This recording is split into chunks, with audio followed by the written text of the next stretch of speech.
তাদের মানব জীবন শ্রেষ্ঠ জীবনের একমাত্র উদ্দেশ্য ঈশ্বর প্রাপ্তি। তা যেন এই জীবনেই সফল হয় এই কাতর প্রার্থনা। শ্রী শ্রী ঠাকুর বললেন, স্বামীতে যার যেমন রতি, সন্তানও পায় তেমনি মতি।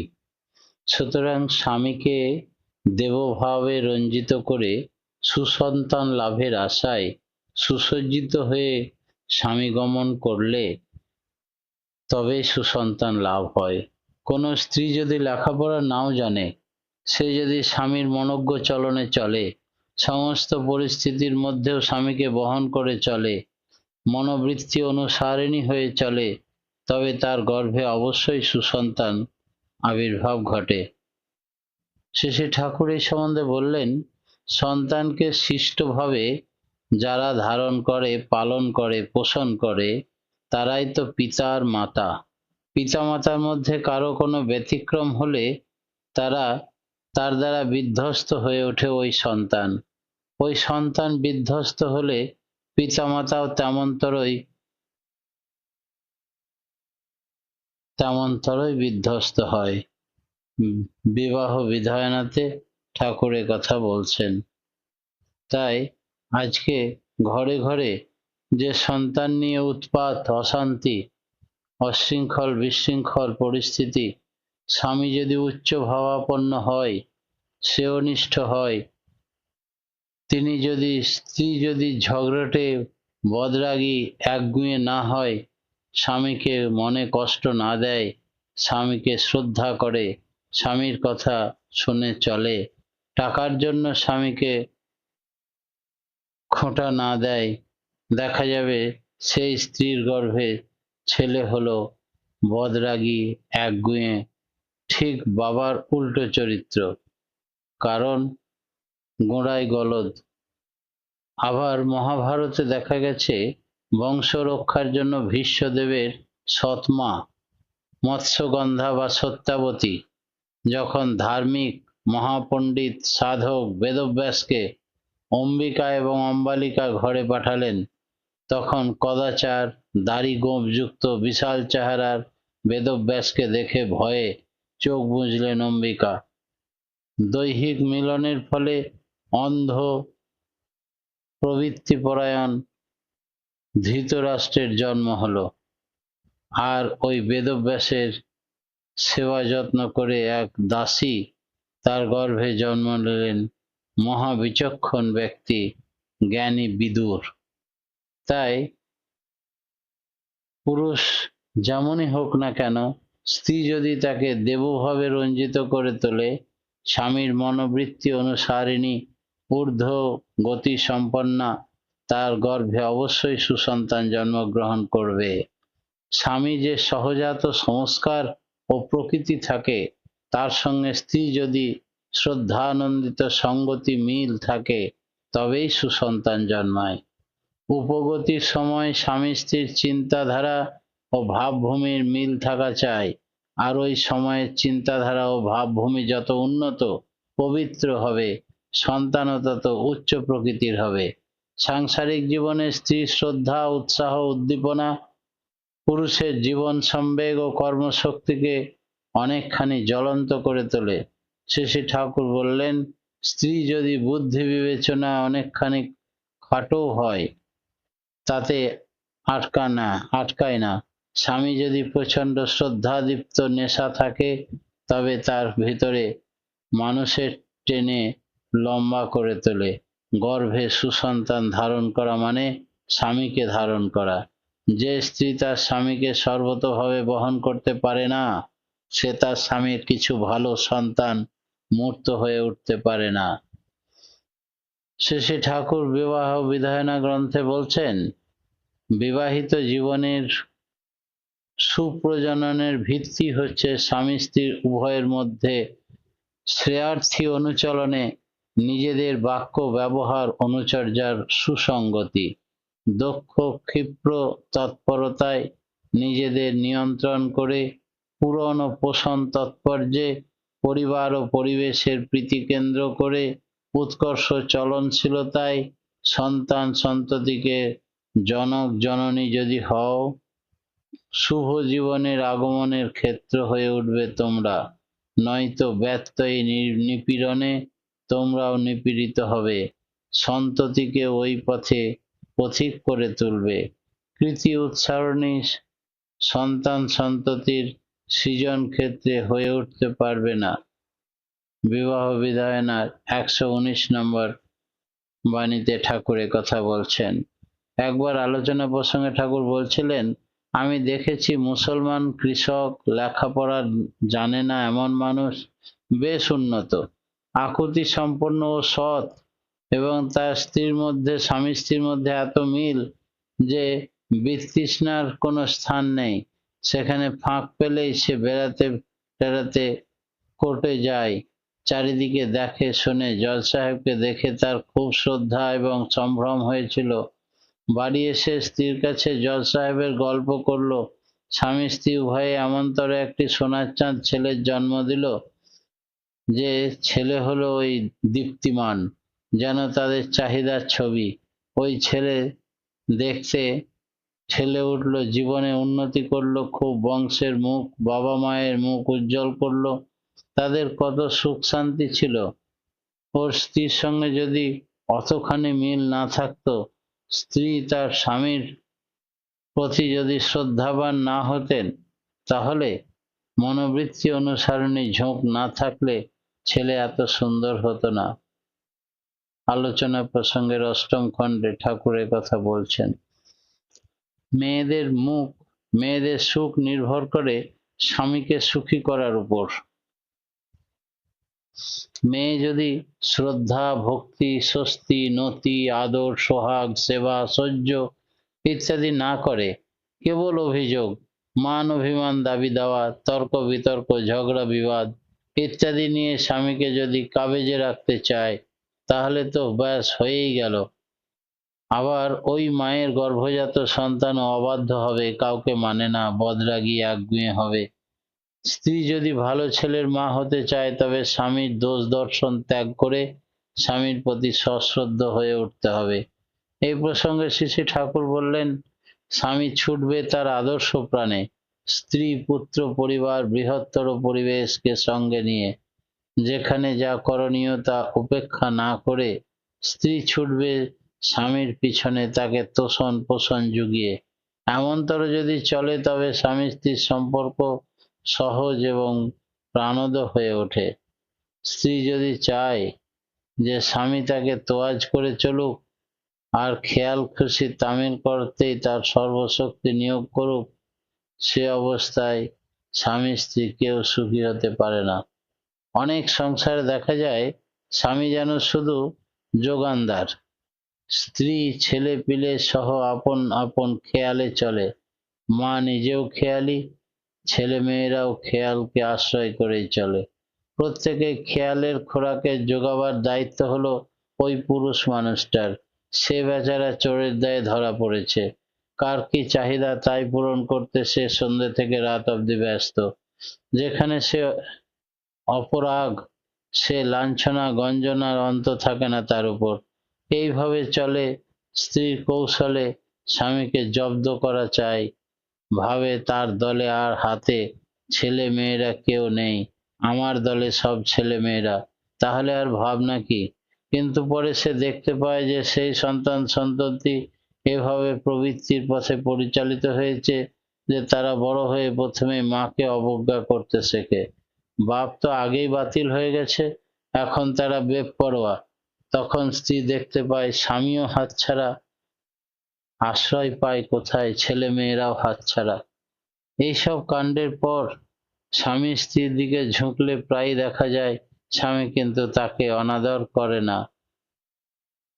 অনেকে দেখেছি জীবদ্দশায় স্বামীকে যন্ত্রণা দেয়, স্বামী মরে গেলেই স্বামীর ফটো পুজো করে।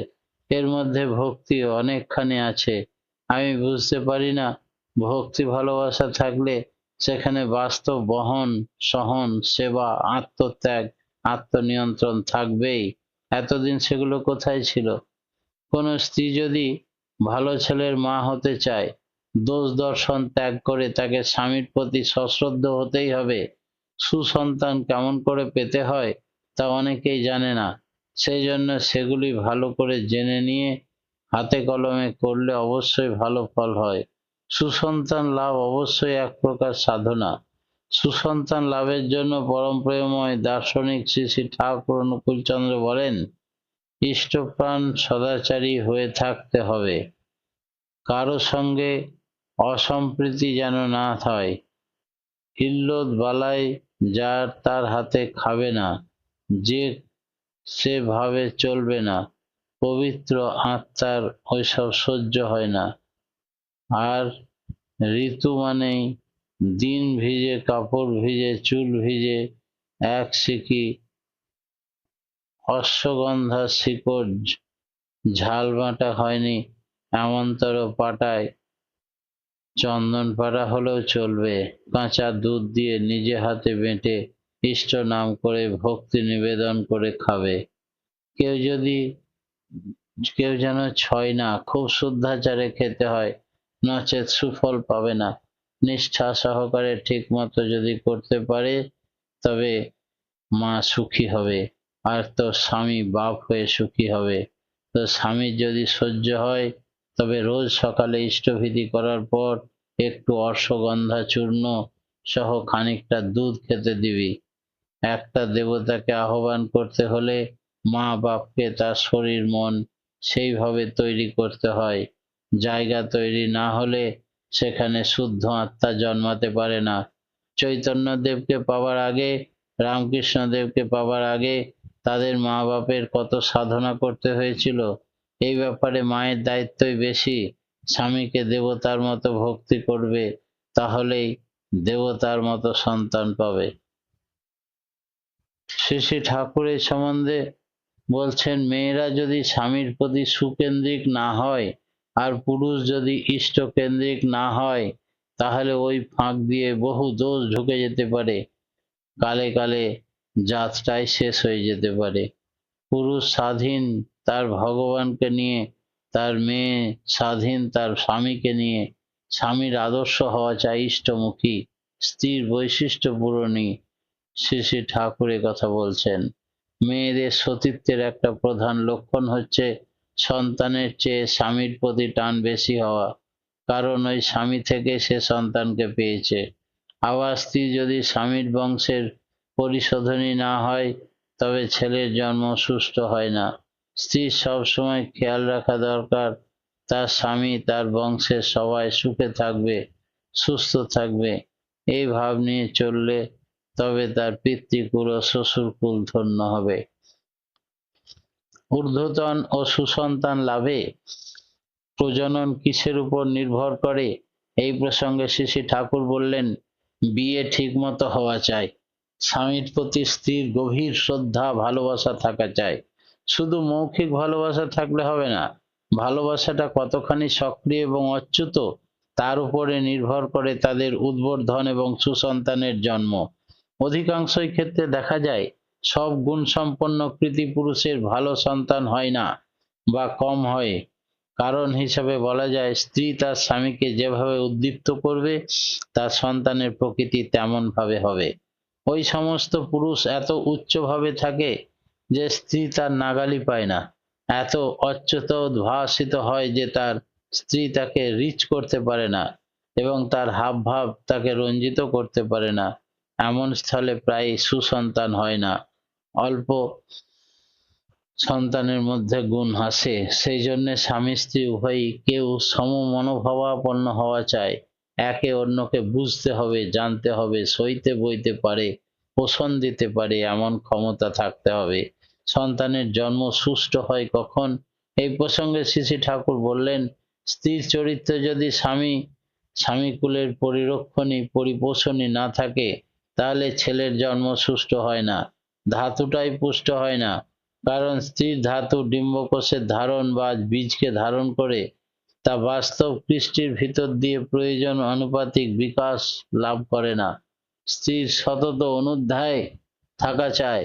কিসে স্বামী তার বংশের সবাই সুখে থাকবে, সুস্থ থাকবে, আনন্দে থাকবে, কষ্টের আঁচড় তাদের গায়ে লাগবে না, সেই আঁকুপাঁকু যদি থাকে, মাথায় যেমন বুদ্ধি আসে তেমনি তেমনি করে, তাহলে সেই কর্ষণ ও সাধনার ভিতর দিয়ে সে ক্রমাগত উৎকর্ষ লাভ করে। এই উৎকর্ষতায় তার গর্ভের সন্তানকে উপযুক্ত পোষণ যোগাতে সাহায্য করে। স্ত্রী যদি স্বামীর মুখের চেহারায় চেয়ে ধরতে না পারে যে স্বামীর জন্য তার কখন কি করণীয়, তাহলে বুঝতে হবে যে বাস্তব শিক্ষা ও কৃষ্টি লাভ হয়নি। এই দিক দিয়ে সেই যতখানি আকৃষ্ট থাকে স্বামীর বীজ সৃষ্টি সন্তানকেও সে পোষণ দিতে পারে তত কম। আলোচনা প্রসঙ্গে ঠাকুর কথা বলছেন, সন্তানে গুণ সংক্রমণে মায়ের ভূমিকা অসীম। স্ত্রী যদি মনোবৃত্তি অনুসারিণী হয়, স্বামীর প্রতি প্রাণ ঢালা ভালোবাসা এবং শ্রদ্ধা থাকে, তবে স্বামীর গুণগুলি সন্তানে অবশ্যই সঞ্চারিত হয়। শ্রী শ্রী ঠাকুর বললেন, স্ত্রী যদি স্বামীতে সশ্রদ্ধ অনুরাগী হয়, তবে স্বামীর গুণরাজি সন্তানে সংক্রমিত হয়। কারণ পুরুষই সত্তা পরিবহন করে স্ত্রীতে। যদি স্ত্রী সেবার ভিতর দিয়ে পুরুষকে উদ্দীপ্ত করে আনত করায়, তার ফলে সেই বীজকে পোষণ দেওয়ার মতো উপকরণ স্ত্রীর মধ্যে সক্রিয় হয়ে ওঠে, নচেত সন্তানের শরীর মনের সঙ্গতি ঠিক মতো হয় না। অনেক সময় বিশিষ্ট লোকের সন্তান ভালো হয় না, কারণ স্ত্রী পুরুষকে হৃদয়ঙ্গম করতে পারেনি। আবার আছে, নিজের অনিচ্ছা সত্ত্বেও স্ত্রীকে খুশি করার জন্য পুরুষ উদ্যোগত হয়, তার ফলে সন্তান হলো। এতে ঠিক পাওয়ার সন্তান তা পেল না। পুরুষ নারী উভয়ের শরীরের মনের সঙ্গতি না থাকলে তেমন সময় উপগত না হওয়াই ভালো। অবশ্যই স্ত্রীর চাহিদা অনুযায়ী মিলিত হলে তাতে সাধারণত উভয়ের পক্ষেই জীবনীয় হওয়ার সম্ভাবনা বেশি। এই কথা প্রসঙ্গে স্মরণীয় যে পুরুষ যদি স্বভাবতই বড় না হয়, তবে তার বরত্ব সন্তানে বর্তে না, এবং নামকে ওয়াস্তে খুব বড় হলেও আসলে ভেতরের গুণগুলো, বাবার গুণগুলো সে পায় না। অনেকে হীনমন্যতা থেকে উচ্চ আকাঙ্ক্ষা, আত্মপ্রতিষ্ঠার লোভে সমাজের নেতৃত্বের স্থান দখল করে। তাই দেখে বোঝা যায় যে তারা স্বভাবত বড় কিনা। তা বোঝা যায় ছোট ছোট ব্যাপারে একজনের আচরণ দেখে। এই প্রসঙ্গে আরো বলছেন ঠাকুর, স্বামী স্ত্রী যে গুণগুলির প্রপোশনী, সেগুলি হলে ভালো সন্তানে, কিন্তু সেই গুণগুলির বিমুখ সেগুলি সন্তানে কতটা অসংলগ্ন এবং অসম্বন্ধযুক্ত সঞ্চারিত হয়। বাবা আবার শ্রী শ্রী ঠাকুর বলছেন, শ্রেয় কুল সংজাত উপযুক্ত স্বামী লাভ হলেও কেমন করে তার মনজ্ঞ চলনে চলতে হবে, কেমন করে তার কুল সংস্কারকে, তার ব্যক্তিত্ব বৈশিষ্ট্য সশ্রদ্ধ সক্রিয় সেবায় পুষ্ট করে চলতে হবে, সেসব তার মাথায় ধরিয়ে দিতে হয়। মেয়েদের বিয়ে মানে জন্মান্তর স্বামীকে নিয়ে, তার সংসারকে নিয়ে সে নতুন মানুষ হয়ে উঠবে। নিজেকে যতখানি স্বামীতে উৎসর্গ করতে পারবে ইষ্টানুগ্রমে, ততখানি তার সুসন্তান লাভের সম্ভাবনা। এই উৎসর্গ মানে একটা ভাবালু রকম নয়, তার প্রত্যেকটি চিন্তা, চলন, বাক্য, কর্ম পূজারিত করে হয়ে উঠবে।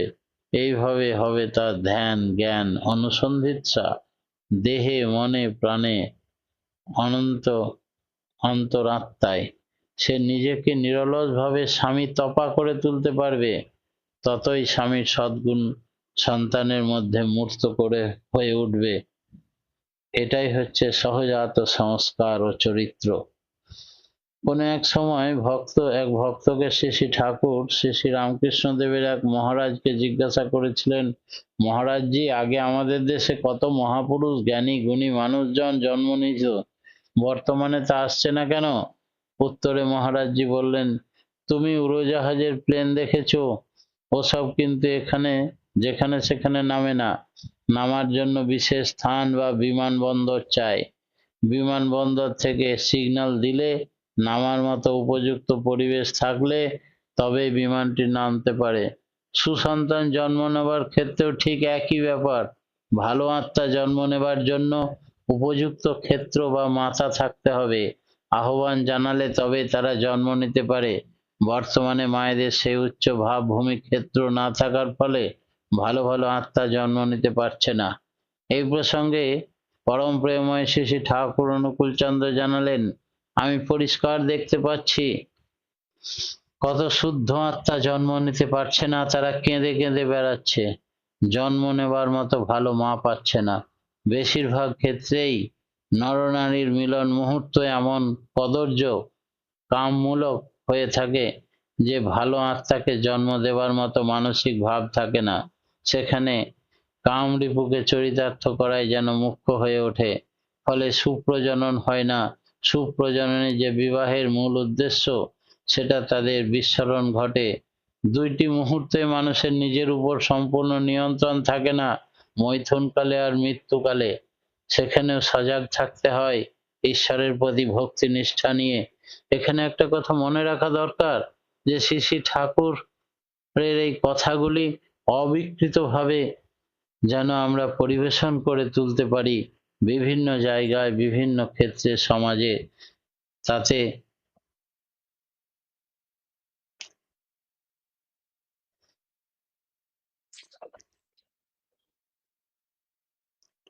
কথায় আছে, বিসমিল্লায় গলদ হলে ছেলেপেলে ভালো হবে না। আধার বা ক্ষেত্র উপযুক্ত না হলে কোনো ভালো জিনিস তৈরি হয় না। এ বিষয়ে এক সুন্দর ঘটনার কথা উল্লেখ করা যায় যে কোনো এক শিল্পাঞ্চলে ঢালাইয়ের জিনিস তৈরি হতো। মেশিন দ্বারা উৎপাদিত ঢালাই মাল বাজারে ভালোই বিক্রি ছিল। হঠাৎ দেখা গেল উৎপাদিত জিনিসের এক জায়গায় নিচু মতো ক্ষত দেখা যাচ্ছে। ভালো দেখাশোনা এই জন্য বাজারে জিনিসপত্রের চাহিদা কমে যেতে লাগলো। কোম্পানির মালিকের কারণ খোঁজবার জন্য একজন সুদক্ষ ইঞ্জিনিয়ারকে কারখানায় পাঠালেন। ইঞ্জিনিয়ারটি বহু পর্যবেক্ষণ করে জানতে পারলেন যে সেখানে মালটি উৎপাদিত হয় সেই ঢালাইয়ের ছাঁচে এক টুকরো লোহা পড়েছিল। তাই ওই স্থানটি উঁচু হয়ে থাকার দরুন উৎপাদিত জিনিসগুলোর জায়গায় গর্ত হয়ে যেত। এই ঢালাই ছাঁচের বিকৃতির জন্য জিনিসটি খুঁত হয়ে গেল এবং জন্মের আধারে যদি খুঁত বা ত্রুটি থেকে যায় তাহলে সেই সন্তান যতই বড় হোক না কেন তার ত্রুটি মুক্ত আর হয় না। তাই ঋষি প্রদত্ত উপগতি লাভের বিধি শ্রী শ্রী ঠাকুর শেখালেন। বললেন, কত শুভ আত্মা জন্ম না পেয়ে ঘুরে বেড়াচ্ছে। জন্ম নেবার মতো আলো ভালো মা বাবা চাই। তিনি করজোড়ে কোনো নতুন দম্পতি বিয়ে করে আশীর্বাদ নিতে গেলে